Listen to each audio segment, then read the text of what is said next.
AI doesn't know the difference between still and moving action. It can't decipher this.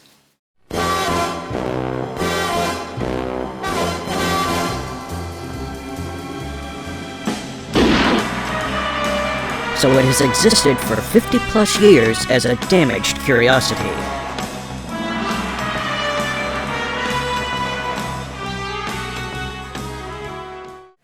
We got an issue that is mental. It is no joke. Hello. I'm in charge of looking at motion and keyframing.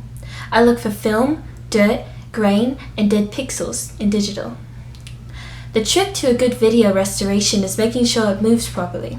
You want the audience to see fluid, clear vision, something that human eyesight doesn't even see with glasses. We are talking about a better picture quality than 20/20 vision.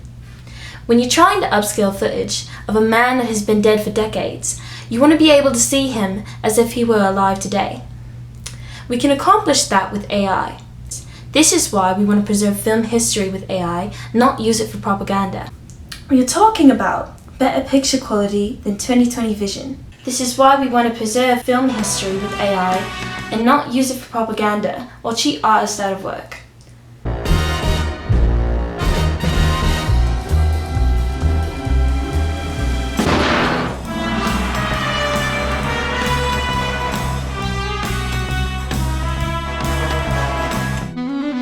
Ta-da! This is the best result of the software, which you have here.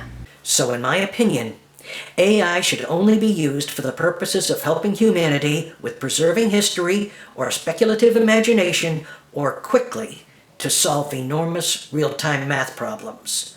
That is probably the top 3 usages so far before any intelligence that can get up and walk around or intelligence that is tracking or trafficking in anything on the internet or intelligence used against another intelligence. AI is being used in this workflow as a help to clarifying a handicap, ultimately.